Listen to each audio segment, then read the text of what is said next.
नमस्कार दोस्तों, स्नेहा स्टॉक्स के एक और लर्निंग वीडियो में आप सभी का बहुत बहुत स्वागत है। तो आज मार्केट ने, जैसा कि मैंने कहा था कि मार्केट दो राहे पे खड़ा है, कल यही आपको बता के गया था कि टू वे मार्केट लग रहा है और यहां पे क्लियर कट आपको यूट्यूब पे बताया था कि बाजार दो राहे पे खड़ा है।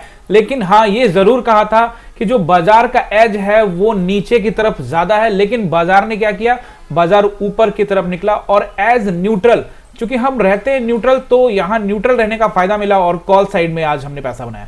देखो, मैंने आपको पहले भी कहा था, किसी ने मुझसे कमेंट करके कहा था कि भाई साहब आपको जब बाजार नीचे जाता है तभी अच्छा लगता है, और मैंने कहा था कि भाई साहब सबसे पहले तो मैं ही कॉल लूंगा अगर बाजार ऊपर जाता है तो। देखो, मार्केट पिछले, एक सवाल का जवाब इसलिए देना जरूरी है कि पिछले कई महीनों से अगर आप देखोगे, सितंबर से लेकर अगर आप देखेंगे तो मार्च, क्या ये लास्ट अप्रैल 8 तारीख तक देखोगे मार्केट नीचे था। यानी सितंबर, अक्टूबर, नवंबर, दिसंबर, जनवरी, फरवरी, मार्च, अप्रैल, यानी कि लगभग 8 महीने के आसपास मार्केट नीचे था। तो अच्छे लगने की बात नहीं है, मार्केट में दबाव था, लेकिन उसके बाद से मार्केट थोड़ा सा रिकवरी मोड में है। लेकिन मार्केट को अगर आप देखोगे तो क्या किया मार्केट ने फिर वही किया जिसकी हमें आशंका थी कि मार्केट जोन टू जोन काम कर रहा है। आप देखेंगे वापस इसने जोन को टेस्टिंग कर लिया है। तो अब आपके दिमाग में सवाल आ रहा होगा कि पहले जोन के निचले स्तर पे था, फिर ऊपर गया, फिर नीचे आया, फिर ऊपर, फिर नीचे, फिर ऊपर, फिर नीचे और फिर ऊपर, तो क्या फिर से जोन के नीचे आएगा?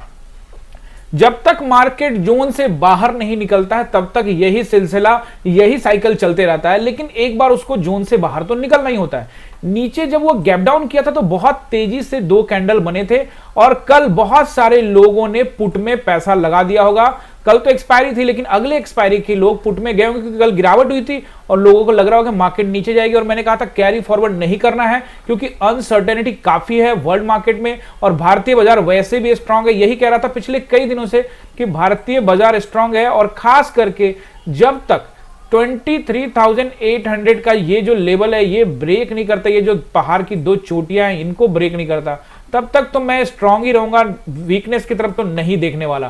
बहरहाल बाजार जोन के ऊपरी स्तर तक, तो अब मार्केट किस तरह से कामकाज करेगा, एक चीज आपको जरूर नोटिस किया होगा, अगर आप ऑप्शन बाइंग के साथ साथ में अपना पोर्टफोलियो भी मेंटेन करते हैं, यानी कि स्टॉक भी बाइंग करते हैं, तो आपने देखा होगा कि जब मार्केट यहां पे था, यहां इस जगह पे था, तो आपका पोर्टफोलियो अगर 1 लाख रुपया का टोटल आपने स्टॉक खरीदा हुआ है तो लगभग आपको वहां पे, अगर हाल फिलहाल में खरीदा हुआ है तो आपको वहां जो फायदा यहां पे दिख रहा था वो फायदा आपको यहां पे भी नहीं दिख रहा होगा। इसका मतलब साफ ये है कि बाजार में बड़े इंडेक्स को मूव करने के लिए बड़े कंपोनेंट का सहारा लिया गया। एचडीएफसी 1.5% ऊपर, आईसीआईसी 1% से ज्यादा ऊपर और रिलायंस 2.5% से आसपास में ऊपर रहा। यानी कि जो बड़े कंपोनेंट है, एसबीआई को देख लीजिए, यहां पे बड़े कंपोनेंट के अंदर में तेज खरीदारी देखने को मिली और उसके वजह से मार्केट ऊपर। बट पोर्टफोलियो में वो वाली ग्रोथ नहीं थी। बिल्कुल पोर्टफोलियो ऐसा तो नहीं कि रेड ही रहा, पोर्टफोलियो जरूर ग्रीन हुआ होगा, लेकिन कहीं ना कहीं आप देखेंगे कि ये पोजीशन और इस पोजीशन में थोड़ा सा अंतर है। खैर वो बात की बात है। फिलहाल मार्केट को अगर आप देखते हैं तो किस तरह से मार्केट अगला जो स्टेप लेगा वो किस तरह से हो सकता है वो देखने की बात है। क्या अब हम ये एक्सपेक्टेड करें कि मार्केट अब इस जोन को तोड़कर ऊपर जा रहा है? देखो, ये सवाल जो है ना, जब भी मार्केट इस जोन के निचले में आता है ना तो लोगों को लगता है कि मार्केट इसको तोड़ के नीचे जाएगा और बहुत बेयरिश मार्केट है। जब ऊपर जाता है तो लगता है यार ये तो 25,000 को पास करके अब ऊपर जाएगा, लेकिन ऐसा हो नहीं रहा, यही साइकिल चल रहा है। लेकिन एक बार ये साइकिल टूटेगा, इसमें तो कोई दो राय नहीं है। बहरहाल हम लोग निफ्टी पे आएंगे, बैंक निफ्टी को देखते हैं पहले, और बैंक निफ्टी का सपोर्ट रेजिस्टेंस नोट कर लीजिए और फिर निफ्टी पे आएंगे, सेंटीमेंट भी देखेंगे। वीकली ऑफ भी हो गया है और यहाँ पे हम लोग वीकली कैंडल भी एक बार देख लेते हैं। पहले देख लेते हैं यहाँ पे बैंक निफ्टी को। बैंक निफ्टी तो देखो ज्यादा वीकनेस तो था ही नहीं, वो तो ऑलरेडी ऑल टाइम हाई के आसपास चल रहा था, थोड़ा सा नीचे जरूर आया था लेकिन फिर वो घूम फिर के वहीं रहा। अब यहां पे अगर आप देखोगे तो ये अभी भी जोन के अंदर में ही है, लेकिन जोन के ऊपरी हिस्से में इन 3 कैंडल को अगर आप निकाल देते हो जो कि फेक ब्रेकआउट हुआ था और उसके बाद बाजार नीचे आ गया था, तो अब मार्केट को, बैंक निफ्टी को अगर जाना हो तो ये तीनों जो एरिया है इसको निकालना पड़ेगा। यानी कि बैंक निफ्टी को एक बड़ा सा ब्रेकआउट देना पड़ेगा, एक बड़ा कैंडल देना पड़ेगा, तब जाके स्ट्रॉन्ग पोजीशन बनेगा। और दूसरा एचडीएफसी को भी यहां ध्यान से देखोगे तो इसको भी यहां से ही ऐसी सेम रिजेक्शन मिला था जैसे बैंक निफ्टी को, तो इसको भी एक बड़ा कैंडल चाहिए। तो अगर ऐसा करने के लिए तैयार है, आईसीआईसी को देखोगे तो ऊपर से काफी रिजेक्शन मिला है, तो यहां देखने से जरूर लग रहा है कि यार ये जो कैंडल बना है अब यहां पे फिर से बड़े कैंडल की जरूरत है, तब जाके आईसीआईसी ऊपर जाएगा। तो आपको थोड़ा समझना पड़ेगा। रिलायंस के लिए जरूर मैं कह सकता हूं कि रिलायंस जब तक 1400 के ऊपर है तब तक ठीक, और ये देखोगे आप जो पिछले 1-1.5 महीने का ब्रेकआउट है वो मिल रहा है, और कल अगर ये एक और कैंडल खींच दे यानी कि मंडे को, तो फिर रिलायंस में ब्रेकआउट मिल सकता है। बहरहाल अब बैंक निफ्टी को सपोर्ट एंड रेसिस्टेंस आप लोग यहां पे नोट कर लीजिए, फिर वीकली टाइम फ्रेम में भी हम लोग यहां पे चलेंगे। देखिए पहला रेसिस्टेंस बैंक निफ्टी के लिए मंडे के लिए जो रहेगा, देखो ये सारे रेसिस्टेंस जो है ये बड़े गैप अप या बड़े गैप डाउन पे काम नहीं करेंगे, लेकिन अभी जो मार्केट के हालात है उसके आधार पे बता रहा हूं, और वो रहेगा 56,300 के आसपास के एरिया। आप जाके चेक कर लीजिए, कल भी मैंने आपको ये लेवल्स दिया था, ये सारे के सारे के 56,200 तक बाजार जा सकता है, इसमें कोई दो राय नहीं है। दूसरा जो ये है रहेगा पहला रेसिस्टेंस जो रहेगा 56,327 का एरिया, स्ट्रॉन्ग रेसिस्टेंस रहेगा। आज का हाई भी 328 के आसपास का लगाया, आप चेक कर लीजिए। ये रहेगा रेसिस्टेंस नंबर 1 56,527 एंड इसके ऊपर निकलता है तो 56,727 का एरिया। ये मुझे लगता है कि इंपॉर्टेंट रेसिस्टेंस रहेंगे। इसके ऊपर अगर मार्केट निकलने की कोशिश करता है तो फिर नेक्स्ट रेसिस्टेंस जो आप नोट करके रख सकते हैं वो रहेगा 57,000 का एरिया। फिलहाल अभी तो ऐसा नहीं लग रहा है कि ऊपर जाएगा, लेकिन चूंकि जब भी खरीदारी होती है तो ऐसा लगता है कि मार्केट ऊपर चला जाएगा, तो आप वो नोट करके रख सकते हैं। पहला रेसिस्टेंस सपोर्ट नोट करिए, रेसिस्टेंस तो हो गया। पहला सपोर्ट रहेगा वो अब राउंड नंबर आपको 56,000 का सपोर्ट नजर आएगा, क्योंकि हम अब उससे 200 पॉइंट ऊपर है। लेकिन अगर हम निकलते हैं इसके नीचे तो फिर वही वापस 55,700 के लेवल पे हम वापस आते हुए दिख जाएंगे। लेकिन इसके बीच में 56,000 के नीचे में एक और इंपॉर्टेंट सपोर्ट यहाँ पे जो बन के आ रहा है वो लगभग रहेगा 55,960 का एरिया, यानी 56,000, 55,960 और 55,700 के आसपास का एरिया इंपॉर्टेंट रहेगा। इससे ऊपर, इसके नीचे अगर मार्केट निकलता है तो फिर वो रहेगा 55,535 के आसपास का एरिया। ये इंपॉर्टेंट सपोर्ट है, इसके नीचे अभी बाजार को एक्सपेक्टेशन नहीं करना चाहिए। अगर तेज बिकवाली होती है तो फिर हम और नीचे आ सकते हैं 55,300 की तरफ, वो मैं टेलीग्राम में आपको अपडेट कर दूंगा। और टेलीग्राम में गाइज आज आपके लिए तो सुबह में हमेशा बताता ही हूं, आज मैंने आपको काफी दिनों के बाद यहाँ ट्रेड भी आपको मैंने दिया, और ये ट्रेड में आप पैसा भी बनाया गाइज। यहाँ पे एक कॉल दिया था हमने, और शुरुआत में आज सुबह में हमने टोटल 2 कॉल ही बाई की, एक सुबह में बाई किया था और एक बाद में बाई किया। उसको ओवर ट्रेड में, आपको पहले पता है मैं ओवर ट्रेड करता नहीं हूँ, ना ही किसी को सजेस्ट करता हूँ कि ओवर ट्रेड करिए, क्योंकि पैसा बन गया उसको लेके जाओ, यही इंपॉर्टेंट है, बाकी कुछ भी इंपॉर्टेंट नहीं है। मल्टीपल ट्रेड्स आपको नुकसान में ले जाएगा, 1-2 बार फायदा होगा, लेकिन आप आदत की वजह से परेशान हो जाएंगे और फिर आपको लॉसेज ही होगा, क्योंकि आपको लगता है कि रोज लगने लगेगा कि अब मैं यहाँ से डेली पैसा बहुत तेजी से निकाल सकता हूँ, जो कि होने वाला नहीं है, क्योंकि यहाँ 90% से ज्यादा लोग लॉस करते हैं। तो बैंक निफ्टी का सपोर्ट एंड रेजिस्टेंस हो गया। अब इसको एक बार वीकली टाइम फ्रेम में देखते हैं कि वीकली में हमें क्या नजर आ रहा है। देखो वीकली में देखोगे तो पिछला जो वीक था वो बहुत बियरिश वीक बना था, बड़ा रेड कैंडल बना था। तो अभी बैंक निफ्टी को इसके ऊपर निकलना जरूरी है ना, तो बैंक निफ्टी के लिए अभी दिल्ली थोड़ा सा दूर है, यानी एक और कैंडल वीकली में इसके ऊपर निकालना पड़ेगा। तो थोड़ा ठीक है, ऐसा नहीं है कि आप इसको बहुत ज्यादा वीकनेस कह सकते हो, वीकनेस भी नहीं है और बहुत स्ट्रांग तो ऑलरेडी बना ही हुआ है। अब इसके ऊपर जाता है तो ये निकालना पड़ेगा, लेकिन पिछला वीक के नीचे है, तो अभी तो अकॉर्डिंग टू द चार्ट तो इसके अंदर में अभी फिलहाल ये जो एरिया है ये रेसिस्टेंस, हाई एरिया रेसिस्टेंस रहेगा मार्केट के लिए, क्योंकि इससे पिछले वाला भी वीक देखोगे, जून का फर्स्ट वीक वाला, तो वो भी अभी उसको निकालना बाकी है। अब अगर आप निफ्टी में एक बार वीकली देख लेते हो, फिर उसके बाद वनडे टाइम फ्रेम में देखेंगे। निफ्टी में वीकली देखोगे तो आपको क्या नजर आ रहा है, आपको नजर आएगा कि मार्केट आपको कहीं नजर ही नहीं आएगा। आप ध्यान से समझोगे तो मार्केट लगेगा कि यार ये तो कहीं बस पिछले एक 2 3 4 5 6 यानी कि 6 सप्ताह हो गया, लगभग 45 डेज से ज्यादा हो गए और मार्केट यहीं पे है। और हमें आज महसूस हो रहा है यार मार्केट तो शानदार 300 पॉइंट चला है मार्केट 300 पॉइंट, कब इसके ऊपर 300 पॉइंट चलेगा ना तो मजा आएगा। अभी कहां मजा आने वाला है भाई, बात समझ रहे हो ना। अभी तो वो जहां से चला था 45 दिन पहले वहीं पहुंचा है, और उसी में पूरी तरह से लोग मिठाइयां बांट रहे कि मार्केट 25,000 का लेवल पे पहुंच गया। भाई थोड़ा शांत रखो। ये जरूर है कि वीकली टाइम फ्रेम में निफ्टी स्ट्रांग है और अब ब्रेकआउट कर सकता है, ये ब्रेकआउट चाहिए। अगर ये ब्रेकआउट होता है तो आप चाहो तो मिठाई, लड्डू, जो भी आप बर्फी बंटवाना चाहते हो बंटवा सकते हो, बात समझ रहे हो। तो अभी तो ये वहीं के वहीं है जहां से ये चला था पिछले 45 दिन से पहले, तो अभी इतनी आसान भी नहीं है। लेकिन चूंकि मार्केट ने नीचे लो को रिजेक्ट किया, ऊपर गया है, तो कहीं ना कहीं स्ट्रांग है। अगर एक ब्रेकआउट देता है तो हम टुवर्ड्स ऑल टाइम हाई के लिए निकल सकते हैं, ज्यादा दूर नहीं है। सिर्फ मुझे लगता है कि हम लोग यहां से अब 1200 पॉइंट के आसपास में अगर आप इसका हाई देखते हो तो वही, हाँ 1200 पॉइंट के आसपास में दूर है, बट 1200 पॉइंट के लिए निफ्टी को अब 2-3 बड़े कैंडल बनाने पड़ेंगे, उसके बाद कुछ होगा, यानी कि 2 सप्ताह के आसपास लगेगा। और हो सकता है कि अगर ये रैली इस वाले ब्रेक करता है, इसको मंडे को इसको ब्रेक करता है, फिर देखेंगे। लेकिन इस बीच में चूंकि खरीदारी हो गई और इस बीच में फिर से क्या होगा कि एक और कोई हाई प्रोफाइल बम गिर जाएगा इजराइल के किसी ठिकाने पे, या फिर ईरान के ऊपर में, या ट्रंप साहब भी उसमें कूद पड़ेंगे, या फिर रसिया आ जाएगा, या फिर चाइना घुस जाएगा, या नॉर्थ कोरिया आ जाएगा, तो फिर बदलेगा, अरे भाई यार वहां तो बम फेंक दिया, फिर बेचना पड़ेगा। आप न्यूट्रल रहिएगा, बाजार जाए ऊपर या नीचे फर्क पड़ता नहीं एज एन ऑप्शन बायर। और एज एन इन्वेस्टर आपको याद होगा जब ये नीचे गिरा था, गैप डाउन हुआ था, तो मैं ही कहा था सबसे पहले कि भाई निफ्टी 20 में पैसा लगा दो। आज 300 पॉइंट खींचा। आज अगर आपने वहां पे निफ्टी 20 में नीचे पैसा लगाया तो 2% से ज्यादा का रिटर्न मिलता है। आज तो अकेले ही 1% से ज्यादा का रिटर्न है। तो ये मार्केट को आपको समझना पड़ेगा और उसके हिसाब से आपको ट्रेड इनिशिएट करना पड़ेगा। तो वीकली टाइम फ्रेम में it's look great, strong, but we need a breakout, ठीक है ना, उसके बाद देखेंगे। और अब देखते हैं यहाँ पे हम लोग वनडे टाइम फ्रेम में और नोट करते हैं यहाँ का सपोर्ट एंड रेसिस्टेंस। मंडे को किस तरह से कामकाज कर सकता है, मार्केट क्या रहेगा। वीकली तो मैंने आपको बता दिया कि ब्रेकआउट के कगार पे है, ब्रेकआउट देना पड़ेगा, लेकिन अनसर्टेनिटी मार्केट में बहुत ज्यादा है। अगर एसजीएक्स निफ्टी को देखते हैं एक बार, देखो ये अभी कुछ खास मायने नहीं रखेगा, अभी तो सिर्फ 6 पॉइंट नीचे है। एक बार यूएस मार्केट, जो कि यूएस मार्केट में कल छुट्टी थी, तो यूएस मार्केट में देखते हैं। तो यूएस मार्केट में कल छुट्टी होने की वजह से तो यूएस मार्केट बंद था, लेकिन आज ओपन हुआ होगा 7 बजे के आसपास, 7 बजे। तो अब देखोगे यहाँ पे अभी तो ये ठीक ठाक, मतलब 83 पॉइंट ऊपर है।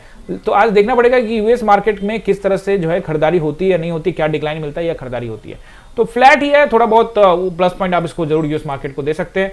और आज देखोगे कि एशियन मार्केट भी फ्लैट ही रहा है, कुछ ज्यादा नुकसान में नहीं रहा है। यानी जो ईरान इजराइल का कॉन्फ्लिक्ट है उसका असर ज्यादा देखने को नहीं मिला है। उसका असर सिर्फ तब देखने को मिलता है जब बाजार हाई पे रहता है और फिर बेच देते हैं और तब कहते हैं कि उसका असर था। तो भाई युद्ध तो तब भी चल रहा था, तो काय को खरीद के ऊपर लेकर अब फिर यहां से बेच देंगे और बोलेंगे भाई उस बम फेंक दिया एक, इसके लिए। तो आप समझ सकते हो ना जो मैं आपको कहना चाह रहा हूं। और यही इंपॉर्टेंट है, यही इंपॉर्टेंट चीज है जो मैं आपको हमेशा समझाता हूं कि स्टॉक मार्केट में आपको सिर्फ इन्वेस्टेड रहना है। मतलब आप एसआईपी की तरफ पैसा लगाते रहिए स्टॉक्स के अंदर में, अच्छे स्टॉक्स के अंदर में। आपको बेचने की आवश्यकता नहीं है कि मैं जल्दी से निकल जाऊं। हाँ, अगर आप कोई पेनी स्टॉक्स में जा रहे हैं तो उसका कोई माई बाप नहीं है, वो भाई साहब उसका कोई गारंटी नहीं है, वो नीचे भी जा सकता है, ऊपर भी जा सकता है। और मेरे पोर्टफोलियो में एक भी पेनी स्टॉक्स नहीं है, मैं बिल्कुल दूर रहता हूं पेनी स्टॉक से, पेनी स्टॉक से भी। और जिसमें ऑप्शंस कंपनी में बना के उसमें पैसा लगाया जाता है तो उन कंपनियों को थोड़ा भी कुछ ऐसा मुझे आइडिया लगता है तो मैं उन कंपनी से दूर रहता हूं। मैं निफ्टी 50 के अच्छे कंपनियों में, कुछ नेक्स्ट निफ्टी 50 में, नेक्स्ट 100 में, कुछ स्मॉल कैप में, मिड कैप में रहता हूं। लेकिन वो सारी कंपनियां जानी मानी कंपनियां और कुछ स्टॉक मैंने आपको बताए भी हैं और आने वाले वीडियोज में मैं ढेर सारे स्टॉक्स भी आप सभी को बताऊंगा। तो गाइज इसको कर लीजिए आप, चैनल को जल्दी से सब्सक्राइब और साथ में बेल आइकन भी दबा दीजिएगा। और जो लोग नए हैं उनसे तो बिल्कुल आप कर लीजिए, क्योंकि अगर आपने इसको सब्सक्राइब करके बेल आइकन दबा दिया और आपने रेगुलर वीडियो देखना स्टार्ट किया तो आप इस बात की गारंटी आप मुझसे ले सकते हैं कि हर हालात में आप chart reading, support and resistance, यानी किस लेवल से निकलना है, कब बेचना है, कब खरीदना है, ऑप्शंस के अंदर में, स्टॉक्स के अंदर में, कैंडल स्टिक्स, और साथ में आप ट्रेंड लाइन यानी मार्केट का सेंटीमेंट, ये सारी चीजें आप इस चैनल पे आएंगे तो आपको सीखने को मिलेगा। और गाइस कमेंट जरूर करिएगा, जिससे जो लोग यहाँ पे आते हैं और आप लोग जो कमेंट करते हैं उसके लिए मैं दिल से बहुत बहुत शुक्रिया कहता हूं। कमेंट रेगुलर करते रहिएगा ताकि ये चैनल भी धीरे धीरे ग्रो करे। और चैनल ही ग्रो नहीं करना है, मकसद वही है कि ज्यादा से ज्यादा देखो यंगस्टर को अभी ना शॉर्टकट नजर आ रहा है, स्टॉक मार्केट में आएंगे, पैसा बनाएंगे, ऑप्शन में जादू करेंगे, लेकिन उनको पता लग जाता है, फिर वो थक जाते हैं, फिर लॉस हो जाता है, फिर लाते, फिर लॉस हो जाता है और एक जिद पे सवार रहते हैं। वो नहीं करना है। इसी चैनल पे मैं आपको यही सब सिखाता हूं कि मार्केट से लड़ाई नहीं लड़नी, कोई जिद नहीं करना। ऐसा नहीं कि मैं लॉस नहीं करता, मैं बहुत सारे लोगों के पोर्टफोलियो मैनेज करता हूं गाइस, उसमें भी लॉसेज होते हैं, मेरे क्लाइंट्स को भी लॉसेज होते हैं। जो मैं वीडियो बोल रहा हूं और मैं इसमें झूठ बोलूं कि मैं रोज ही प्रॉफिट कमा रहा हूं, तो मैं जो कुछ क्लाइंट है उनको कभी कभी लॉस भी दिखता है, तो इसका मतलब ये तो नहीं कि उनको वो मेरा वीडियो नहीं देख रहे, वो भी मेरा वीडियो देख रहे, तो मुझे सच स्वीकारने में कोई दिक्कत नहीं है। बट वो मुझे ये नहीं कह सकते कि सर आपने मेरा पैसा जो है डुबो दिया। अगर किसी का कैपिटल ही कम है तो फिर उसके लिए मुश्किल है, लेकिन एज एन ऑप्शन बायर एक कैपिटल चाहिए होता है। जो इस कैपिटल कितना लेकर आए, कितना कैपिटल आइडल होता है, इस पर मैं एक स्पेसिफिक वीडियो डालूंगा। लेकिन मैं आपको फिर से छोटा सा ब्रीफ कर देता हूं कि अगर आपके पास छोटा मोटा कैपिटल है 25, 50, 1 लाख रुपया, तो ऑप्शन बाइंग में कुछ खास नहीं बनने वाला, क्योंकि फिर से वो धीरे धीरे, क्योंकि लॉस होता रहेगा, प्रॉफिट भी होता रहेगा, किसी दिन बड़ा लॉस हो जाएगा और फिर उसके बाद से आपके पास कैपिटल नहीं रहेगा और फिर आप आउट हो जाएंगे। हाँ, अगर आप कैपिटल को सरप्लस कर देते हो, यानी कि 3 से 4 लाख रुपए रखते हो, या अगर आप 1 लाख से ट्रेडिंग शुरू भी करते हो बट आपके पास बैकअप है कि चलो 20,000 लॉस हो गया तो मैं फिर से 20,000 लगा के फिर से 1 लाख कर दूंगा, तो आप यहाँ पे सर्वाइव कर सकते हो। अदरवाइज आपने सोच लिया कि मैं 1 लाख लेकर आया हूँ, 20,000 का मुझे 5,000 का लॉस हो गया, 95 से करना है, अब फिर 10,000 का लॉस हो गया, अब मुझे 85 से करना है, तो ये गलत है। फिर वो 85 को 15,000 ऊपर करने के लिए फिर परसेंटेज में वो दोगुना हो जाएगा ना भाई साहब। अब आप 50, पहले आपके पास कैपिटल 1 था, 50,000 रह गया, तो अब आपको 200% का रिटर्न चाहिए ना भाई साहब, आप बात समझ रहे हो ना। तो ये ये जो इंपॉर्टेंट चीज है जो समझना होता है ऑप्शन मैथ। ये मैं क्यों बोला, क्योंकि बहुत सारे बिगिनर्स हैं, जो बहुत सारे एक्चुअली टीम को बहुत सारे कॉल आते हैं। कोई कहता है कि मेरे पास सर 1 लाख कैपिटल है, अब मैं लॉस करके 20,000 रह गया। कोई लोग तो ऐसे भी है जो कहते हैं कि 10,000 रह गया, 5,000 रह गया, क्या सर आप हमारा अकाउंट हैंडल कर सकते हो, क्या आप हमारे लिए ट्रेड इनिशिएट कर सकते हो, क्या आप कुछ बता सकते हो। मैं सीधा सीधे हाथ जोड़ता हूं, भाई साहब कुछ नहीं हो सकता, जब तक आप कैपिटल नहीं लाओगे आपको कुछ नहीं मिलेगा। ये एक बिजनेस है और बिजनेस में पैसे की जरूरत होती है, और अगर पैसा नहीं है तो आपको कुछ नहीं मिलेगा। तो वीकली टाइम फ्रेम में मार्केट लुक गुड, जोन के ऊपरी हिस्से में आया है। भले ये 1.5 महीना पहले भी यही था, लेकिन खुश होने का आपको मिठाई बांटने का, या खुद खा लेना मिठाई खरीद के, बांटना नहीं। तो इतना एक मौका बाजार ने आपको जरूर दिया। बहरहाल अगर ब्रेकआउट होता है तो वाकई में मिठाई खाया जा सकता है। फिलहाल हम क्या कर सकते हैं और क्या सोच सकते हैं वो आपको नोट करना है। तो पहला रेसिस्टेंस निफ्टी के लिए 25,160 इंट्राडे में, नेक्स्ट 25,227 इंट्राडे के हिसाब से, बट अच्छा वाला 25,260, और अगर इसको निकालता है तो सीधे जाएगा 25,360। क्या इसके लिए बाजार तैयार है? ये तो मैं नहीं कह सकता, ये तो कल ही पता लगेगा, यानी कि जब मार्केट ओपन होगा मंडे को तभी पता लगेगा यूएस में क्या होता है। देखो यूएस में कभी कभी गिर भी जाएगा तो भारतीय बाजार ऊपर जाएगा, और जिस दिन यूएस में नीचे गिर जाएगा और भारतीय बाजार नीचे गिरा तो न्यूज में बताएंगे अरे यूएस मार्केट में गिरावट, इसलिए भारतीय बाजार में गिरावट है। यूएस में गिरावट होती भी है तब भी ये ऊपर जाता है, लेकिन वहां गिरावट हो जाए और फिर यहां भी हो जाए तो वो वजह यूएस बन जाता है। कोई वजह ऐसा नहीं होता भाई। मैं हमेशा कह चुका हूं, सेलिंग करने के लिए, पैसा बनाने के लिए, कैपिटल को गले में डालने के लिए, लिक्विड मनी बनाने के लिए बाजार को ऊपर ले जाके सेल कर देते हैं। But this market is strong till जब तक 23,800 23,800 एकदम नोट कर लो डायरी में, 23,800 के नीचे जिस दिन काम करेगा, टाइम बिताएगा, उस दिन वीकनेस आएगा। अभी नहीं है वीकनेस इसके अंदर में, अभी सब स्ट्रांग है। आप खरीदारी करते रहिए, गिरावट के ऊपर में कोई डरने की आवश्यकता नहीं है। और option buyer, as an option buyer तो कुछ सोचना नहीं है, ऊपर जाए नीचे जाए वो हम न्यूट्रल हैं। आई होप आप समझे होंगे। अब आप नोट करिए यहाँ पे सपोर्ट नंबर 1। देखिए पहला सपोर्ट जो मुझे अब दिख रहा है इंट्राडे के हिसाब से, अगर फ्लैट खुलता है तो 25,060 के से लेकर एक नंबर है 35 तक का, 25,035 तक का, ये नोट करिएगा। और फिर उसके बाद जो रहेगा वो रहेगा 25,000 का राउंड नंबर, और फिर उसके बाद 24,960 एंड 24,860 तक का एरिया। बहुत अच्छा सपोर्ट। अगर थोड़ा सा भी गैप डाउन होता है तो इन सभी जगहों पे खरीदारी हो सकती है। बहरहाल देखेंगे कि कैंडल स्टिक्स कैसा बन रहा है, एंट्री है या नहीं है। और टेलीग्राम ज्वाइन कर लीजिएगा, इंस्टाग्राम, टेलीग्राम, साथ में ट्विटर, फेसबुक, सबका नीचे लिंक है। और गाइज एक जाते जाते आप सभी को रिक्वेस्ट भी कि आप सब्सक्राइब तो कर ही ले, अच्छी बात है, आप कर ही लेंगे, कमेंट भी कर ही देंगे। साथ में गाइज यहाँ पे जो टेलीग्राम पे हमारे अब बहुत सारे जैसे से चैनल पॉपुलर हो रहा है ना, तो बहुत सारे लोगों ने फ्रॉड चैनल बना रखे हैं। और कुछ लोग तो भाई साहब हमारा क्यूआर कोड, जैसे हमसे इंक्वायरी करते हैं और कहते हैं कि सर आप अपना क्यूआर कोड भेजो, हमें तो एडमिशन लेना है। तो क्यूआर कोड भेज, हमारी टीम जब भेजती है भैया इस पे पैसा डाल देना, ये क्यूआर कोड है या अकाउंट नंबर, उस पे क्या करते हैं वो क्यूआर कोड को अपने वाले पे लगा देते, फोटो वोटो मेरा लगा देते और अपना क्यूआर कोड लगा के वो सब जगह फॉरवर्ड करते रहते हैं। तो इस सब चीजों से बचेगा, इसीलिए मैंने ये सारे नंबर जारी कर दिए हैं। ये सब आपको स्क्रीन पे दिखेगा। 6206381623 ये ट्रेनिंग के लिए या किसी प्रकार की इंक्वायरी के लिए आप इस पे कॉल कर सकते हैं। टेलीग्राम का भी जो है स्पेलिंग मिला लीजिएगा, नीचे डिस्क्रिप्शन में भी लिखा हुआ है, बट आप ये स्पेलिंग भी मिला लीजिएगा। और sinastocks.com ये वेबसाइट है, इस वेबसाइट पे जाके आपको सारे लिंक मिल जाएंगे। आई होप कि आपने इस वीडियो को समझा होगा, जाना होगा और आप तैयारी करके गएंगे, और आई होप प्रॉफिट भी बनाया होगा। आज टेलीग्राम में वोटिंग भी कराया था, और टेलीग्राम में जो वोटिंग हुआ है उस वोटिंग में आज तो ट्रेड भी दिया था टेलीग्राम में, ज्वाइन कर लीजिएगा। तो देखिए यहाँ पे अभी तक 118 लोगों ने वोट किया है, जिसमें से 55% लोग यानी कि 65 लोग कहते हैं कि प्रॉफिट हुआ है, और 35 लोग कहते हैं कि लॉस हो गया। मुझे समझना है उनके प्रति लॉस कैसे हो रहा है। देखो पार्ट ऑफ द गेम है, लॉस होता है, लेकिन अगर रेगुलर हो रहा है तो ठीक नहीं है, फिर आपको सीखने आना पड़ेगा गाइस, वो आपको खर्च करने पड़ेंगे। मार्केट को बार बार देने से अच्छा है कि आप सीखो, एक अच्छे टीचर के पास आके सीख सकते हो। और बहरहाल मैं अपनी प्रशंसा नहीं कर रहा, जब आओगे तब पता लगेगा। और ओवर ट्रेड करके लॉस करने वाले भी 7% यानी कि 8 वोट उस पर भी पड़ा है। और ओवर ट्रेड तो कर लिया लेकिन किसी तरह से प्रॉफिट बन गया 10 लोग, वो भी है। तो यहाँ पे इस वोट में 65 और 10 लोग 75 लोग। और इस चैनल पे अगर वो परसेंटेज को हमने बीट किया है, जो सेबी का डेटा है जो कि 93% लोग लॉस करें, यहाँ पे वो परसेंटेज नहीं है। तो इस चैनल पे लोगों को ग्रो करने को, सीखने को मौका मिल रहा है। दैट्स गुड फॉर ऑल, ये एक अच्छी बात है। और आई होप कि आपने ये वीडियो एंजॉय किया होगा और लाइक, सब्सक्राइब, कमेंट सब कर दिया होगा। मिलते हैं किसी और इन्फॉर्मेटिव वीडियो में। आप सभी का बहुत बहुत धन्यवाद।